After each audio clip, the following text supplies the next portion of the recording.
Greetings. This marks the beginning of Chapter 3 of Seth Speaks, The Nature of Personal Reality. And of course, this is my Part 1. The chapter is entitled Suggestion, Telepathy, and the Grouping of Beliefs. Let's begin. Ideas have an electromagnetic reality. Beliefs are strong ideas about the nature of reality. Ideas generate emotion. Like attracts like.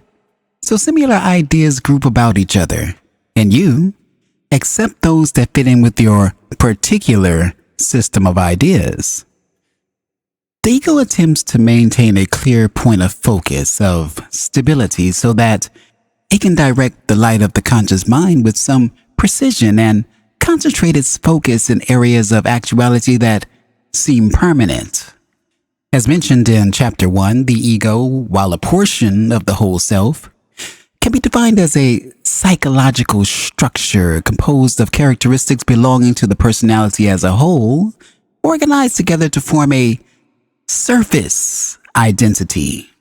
Now, generally speaking, through the period of a lifetime, this allows for more easy emergence of many tendencies and abilities.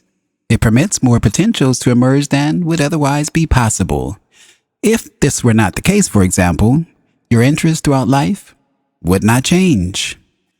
The ego, while appearing to be permanent, then forever changes as it adapts to new characteristics from the whole self and lets others recede.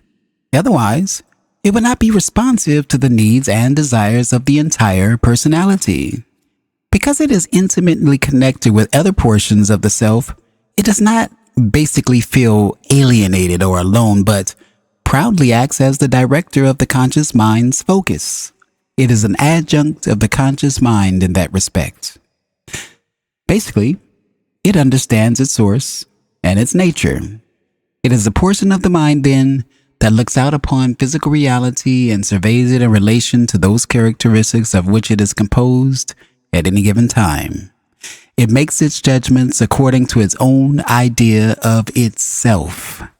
It is the most physically oriented portion of your inner self, but it is not, however, apart from your inner self. It sits on the window sill, so to speak, between you and the exterior world. It can also look in both directions. It makes judgments about the nature of reality in relationship to its and your needs. It accepts or does not accept beliefs. It cannot shut out information from your conscious mind, however, but it can refuse to pay attention to it. This does not mean that the information becomes unconscious. It is simply thrown into a corner of your mind, unassimilated, and not organized into the parcel of beliefs upon which you are presently concentrating. It is there, if you look for it. It is not invisible, nor do you have to know exactly what you are looking for, which, of course, would make the situation nearly impossible. All you have to do is decide to examine the contents of your conscious mind, realizing that it contains treasures that you have overlooked. Another way to do this is to recognize through examination that the physical effects you meet exist as data in your conscious mind, and the information that formerly seemed unavailable will be obvious. The seemingly invisible ideas that cause your difficulties have quite obvious visible physical effects, and these will lead you automatically to the conscious area in which the initiating beliefs or ideas reside. Once more, if you become aware of your own conscious thoughts, these themselves will give you clues, for they clearly speak your beliefs. If, for example, you have scarcely enough money on which to live and you examine your thoughts, you may find yourself constantly thinking, I can never pay this bill. I never have any luck. I'll always be poor. Or you will find yourself envying those who have more, degrading the value of money perhaps, and saying, that those who have it are unhappy or at best spiritually poor. When you find these thoughts in yourself, you may say, and rather indignantly, but those things are all true. I am poor. I cannot meet my bills, and so forth. In doing so, you accept your belief about reality as a characteristic of reality itself, and so the belief is transparent or invisible to you. But it causes your physical experience. You must change the belief. I will give you methods to allow you to do this. You may follow your thoughts in another area and find yourself thinking that you are having difficulty because you are too sensitive. Finding the thought, you may say, but it is true. I am. I react with such great emotion to small things. But that is a belief, and a limiting one. If you follow your thoughts further, you may find yourself thinking, I am proud of my sensitivity. It sets me apart from the mob. Or, I am too good for this world. These are limiting beliefs. They will distort true reality, your own true reality. These are but a few samples of the ways in which your own quite conscious ideas may be invisible to you while being available all the time and limiting your experience. Now, we have been speaking of the conscious mind, for it is the director of your activities physically. I told you at the beginning of this chapter that it was important to realize the ego's position as the most exterior portion of the inner self, not alienated, but looking outward to physical reality. Using this analogy, portions of the self on the other side of the conscious mind constantly receive telepathic data. Remember, there are no divisions, so the terms are used simply to make the discussion easier. The ego tries to organize all material coming into the conscious mind for its purposes. The egos are those that have come to the surface at any given time in the self's overall encounter with physical reality.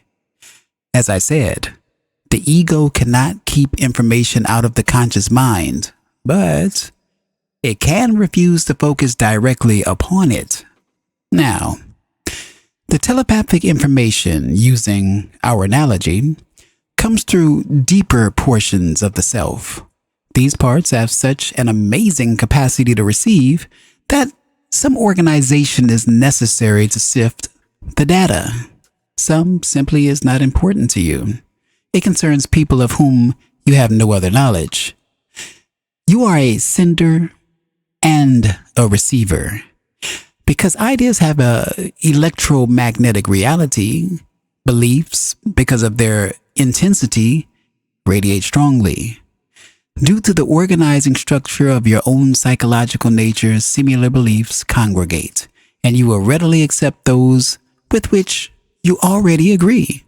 Limiting ideas, therefore, predispose you to accept others of a similar nature. Exuberant ideas of freedom, spontaneity, and joy automatically collect others of their own kind also. There is a constant interplay between yourself and others in the exchange of ideas, both telepathically and on a conscious level. This interchange follows, again, your conscious beliefs. It is fashionable in some circles to believe that you react physically to telepathically received messages despite your conscious beliefs or ideas. This is not the case. You only react to telepathic messages that fit in with your conscious ideas about yourself and your reality. Let me add in that the conscious mind is itself spontaneous. It enjoys playing with its own content, so I'm not here recommending a stern mental discipline in which you examine yourself at every moment. I am telling you about contouring measures that you can take in areas in which you are not pleased with your experience. You will react, therefore, to all the information that you receive according to your conscious beliefs concerning the nature of reality. The deeper portions of the self do not have to take the ego's idea of time into consideration, so these portions of the self also deal with data that would ordinarily escape the ego's perception, perhaps until a certain point of ego time was reached. The ego, which must manipulate most directly with the everyday world, takes time, clock time, quite seriously. Even the ego, however, realizes to some extent that clock time is a convention, but it does not like such conventions broken. It will often neglect any clairvoyant or precognitive material that comes into the conscious mind from the deeper portions of the self. On occasion, when the ego realizes that such data can be highly practical, it then becomes more liberal in its recognition of it, but only when such information fits in with its concepts of what is possible and not possible. Now, the ego's concepts are your concepts, since it is a part of you. If you dwell on ideas of danger or potential disaster, if you think of the world mainly in terms of your physical survival and consider all those circumstances that may work against it, then you may find yourself suddenly aware of precognitive dreams that foretell incidents of accidents, earthquakes, robberies, or murders. Your own idea of the perilous nature of existence becomes so strong that the ego allows this data to emerge, even though it is out of time, because your fearful beliefs convince it that you must be on guard. The incidents do not even have to involve you. From all the unconscious, telepathic, and clairvoyant data available, however, you will be aware of this particular grouping, and it will only serve to reinforce the idea that your existence is above all perilous. If this information becomes available in the dream state, you may then say, I am frightened of my dreams. My bad dreams so often come true. So, you try to inhibit memory of your dreams. Instead, you should examine your conscious beliefs, for they are so strong that they are causing you not only to focus upon calamity in the physical world, but to use your inner abilities to the same end. Telepathic communication is constant. This is usually at an unconscious level merely because your conscious mind is in a state of becoming. It cannot hold all of the information you possess. As an example, if your conscious ideas are relatively positive, you will react to telepathically received information of a similar nature, even if you do so on an unconscious level. As I mentioned earlier in the 616th session, you are also sending your own telepathic thoughts outward. Others will react to those according to their own ideas of reality. A family can constantly reinforce its joy, gaiety, and spontaneity by concentrating on ideas of vitality, strength, and creativity, or it can let half of its energy slip away by reinforcing resentments, angers, and thoughts of doubt and failure. Either way, the ideas of reality are reinforced both consciously and unconsciously, not only within the family, but among all those with whom the family comes in contact. You get what you concentrate upon. There is no other main rule. It may be easy for you to see beliefs that are invisible to others in themselves. Reading this book, you may be able to point at friends or acquaintances and see clearly that their ideas are invisible beliefs which limit their experience. And yet, be blind to your own invisible beliefs, which you take so readily as truth or characteristics of reality. Your sense data, again, will most definitely reinforce your ideas. You will also react clairvoyantly and telepathically to inner information at an unconscious level that is, once more, collected under the organization of your quite conscious concepts concerning existence in general and your own in particular. So, you were locked into physical situations that are corroborated by the great evidence of sense data. And, of course, it is convincing because it reflects so beautifully, so creatively, and so actively your own ideas and beliefs, whether they are positive or negative. In greater terms, positive and negative have little meaning, for the physical experience is meant as a learning one. But if you are unhappy, then the word negative has a meaning. I expect by now that my readers have at least begun to examine their beliefs and perhaps obtain a glimpse of some invisible ones that have been accepted before as definite aspects of reality. Now, if you are honest with your list, you will finally come to what I call core beliefs, strong ideas about your own existence. Many other subsidiary beliefs that earlier seemed separate from each other should now appear quite clearly as being offshoots of core beliefs. They seem logical only in their relationship to a core idea. Once the core belief is understood to be a false one, the others will fall away. It is the core belief which is strong enough to focus your perception that you perceive from the physical world only those events that correlate with it. It is also the strength of the core belief that draws up from the vast bank of inner knowledge only those events that seem to fit in with its organization. Now, let me give you a brief example of a core belief. It is a blanket belief. Human nature is inherently evil. This is a core belief. About it will spring events that will only serve to reinforce it. Experiences, both personal and global, will come into the perception of a person that holds this belief that will only serve to deepen it further. From all the available physical data of newspapers, television, letters, and private communication, he or she will concentrate only upon those issues that prove that point. Suspicion of others will grow, to say nothing about the individual's personal distrust. The belief will reach into the most intimate areas of his or her life. And finally, no evidence will seem available to disprove it. This is a sample of an invisible core belief at its worst. A person holding it will not trust a mate, family, friends, colleagues, country, or the world in general. Another more personal core belief. My life is worthless. What I do is meaningless. Now, a person who holds such an idea will ordinarily not recognize it as an invisible belief. Instead, he or she may emotionally feel that life has no meaning, that individual action is meaningless, that death is annihilation, and connected to this will be a conglomeration of subsidiary beliefs that deeply affect the family involved and all those with whom such a person comes in contact. In writing down your list of personal beliefs, therefore, leave nothing out. Examine the list as though it belonged to someone else. I did not want to imply that you make your list specifically negative ideas, however.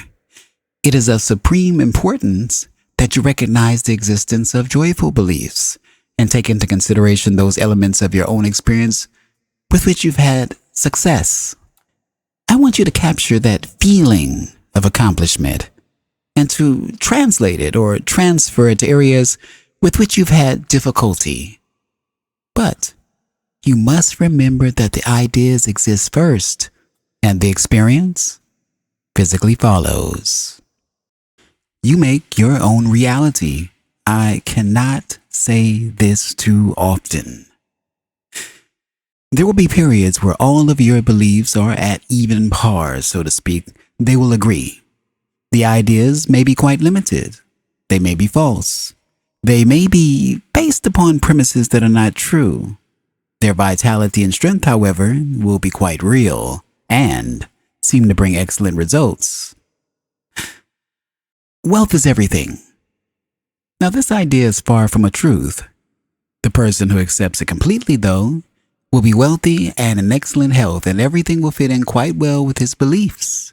Yet, the idea is still a belief about reality, and so there will be invisible gulfs in his experience of which he is ignorant.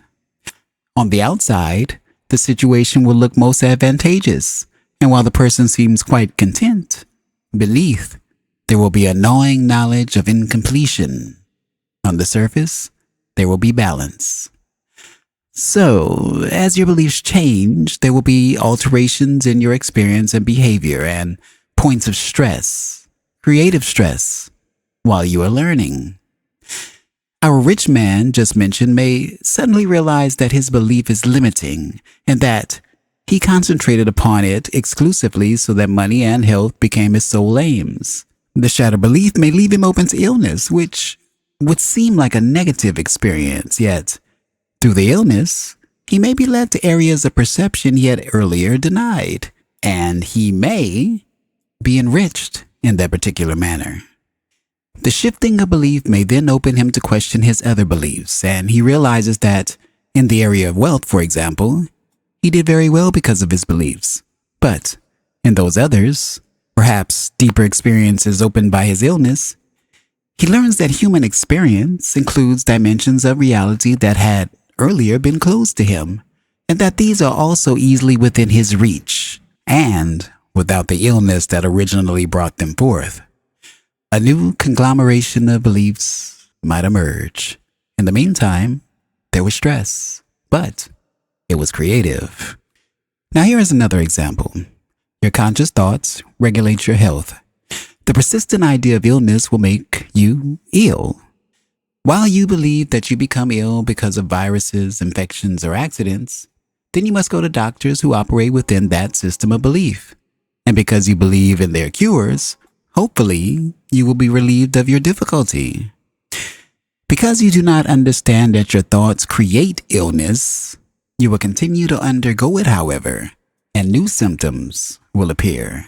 You will again return to the doctor. When you are in the process of changing beliefs, when you are beginning to realize that your thoughts and feelings cause illness, then for a while, you may not know what to do. In the larger context, you realize that the doctor can at best give you temporary relief, yet you may not be completely convinced yet of your own ability to change your thoughts, or you may be so cowed by their effectiveness that you are frightened. So, there is a period of stress in between beliefs, so to speak, while you dispense with one set and are learning to use another. But here you become involved with one of the most meaningful aspects of the nature of personal reality, as you test your thoughts against what seems to be. There may be a time before you learn how to change your thoughts effectively, but you are engaged in a basic meaningful endeavor. The truth is then that you form your reality directly. You react consciously and unconsciously to your beliefs. You collect from the physical universe and the interior one data that seems to correlate with your beliefs. Believe then that you are a being unlimited by nature, born into flesh to materialize as best you can the great joy and spontaneity of your nature. Core beliefs are those about which you build your life. You are consciously aware of these, though you often do not focus your attention upon them. They become invisible, therefore, unless you become aware of the contents of your conscious mind. To become acquainted with your own ideas and beliefs, you must walk among them, symbolically speaking, without blinders. You must look through the structures that you yourself have created, the organized ideas upon which you have grouped your experience. To see clearly into your own mind, you must first of all unstructure your thoughts.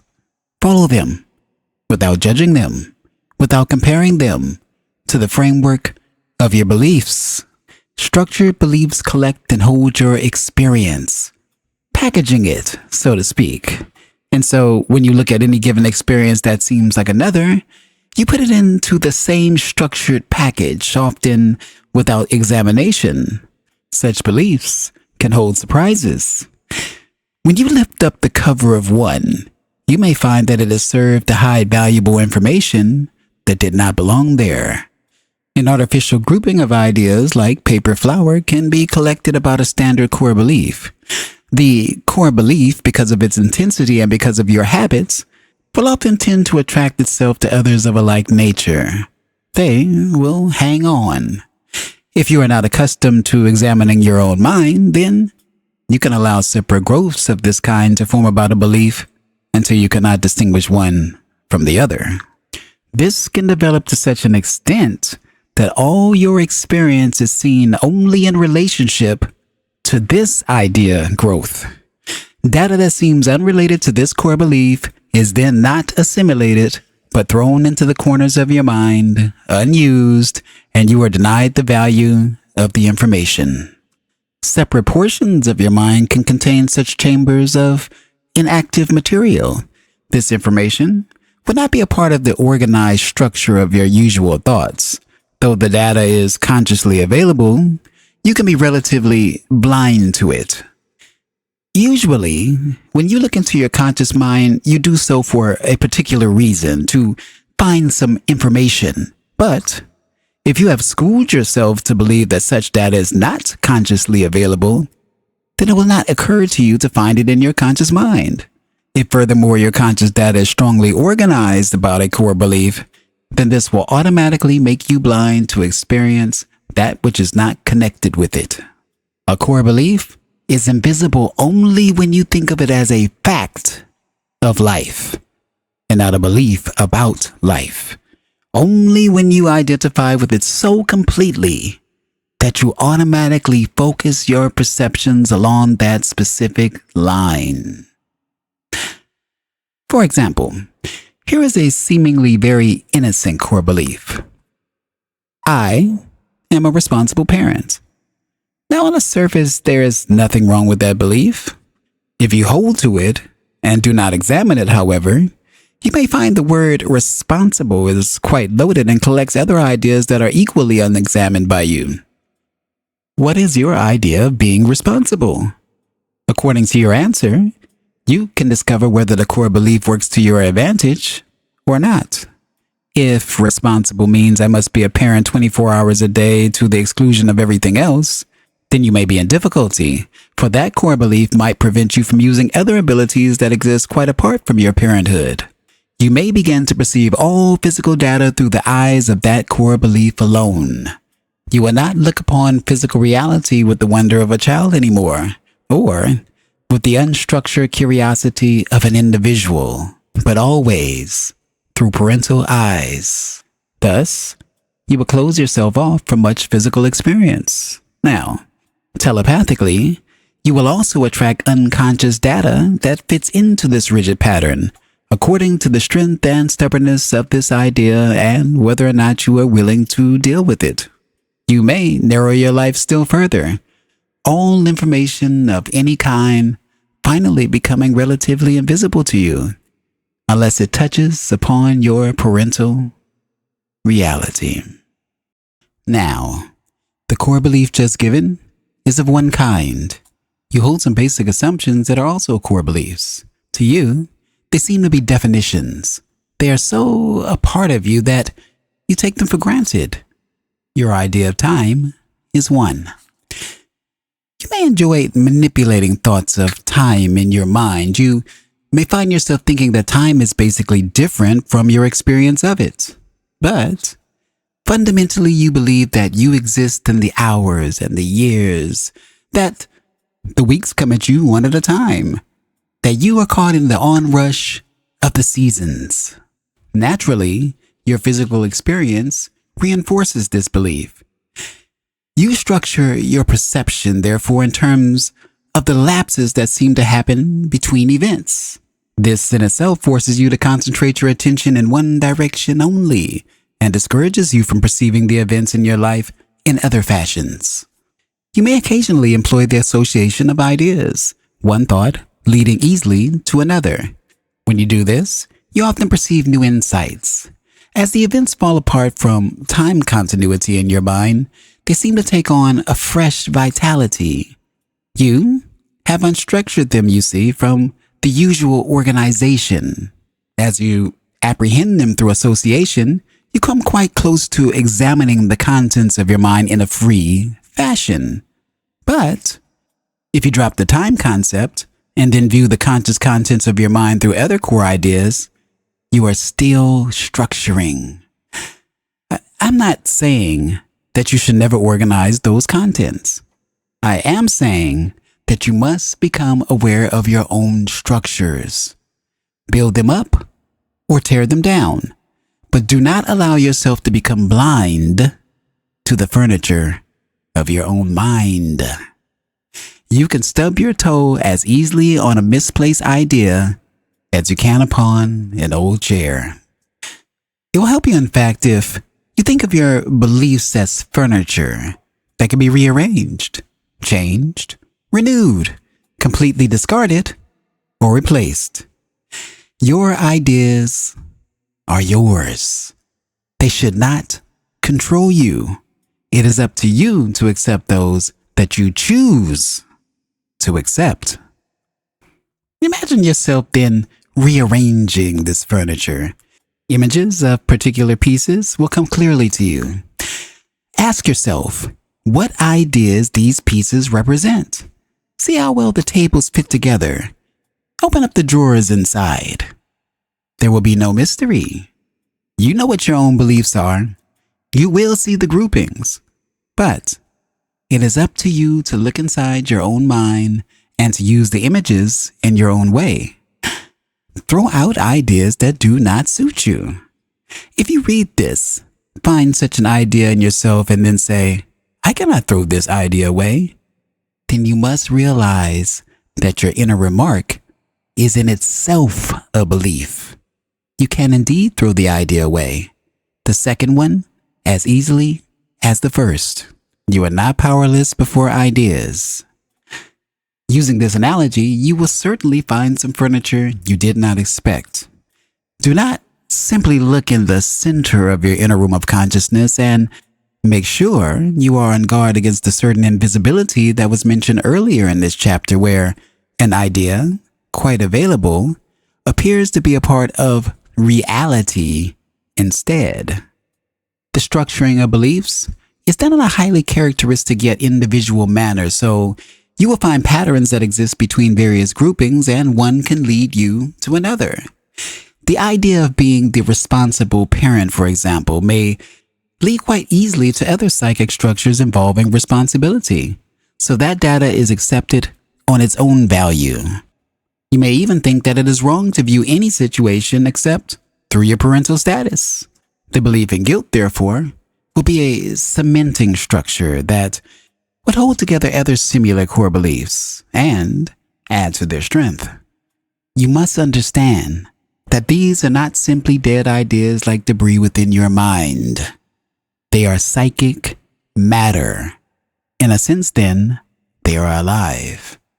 They group themselves like cells, protecting their own validity and identity. You feed them, figuratively speaking, with like ideas. When you examine one such belief, you obviously threaten the integrity of the structure, and so there are ways of inserting new supports, so to speak, methods to tide you over. The whole core belief need not fall down upon you as you examine its basis. Imagination also plays an important part in your subjective life, as it gives mobility to your beliefs. It is one of the motivating agencies that helps transform your beliefs into physical experience. It is vital, therefore, you understand the interrelationship between ideas and imagination. In order to dislodge unsuitable beliefs and establish new ones, you must learn to use your imagination to move concepts in and out of your mind. The proper use of imagination can then propel ideas in the directions you desire.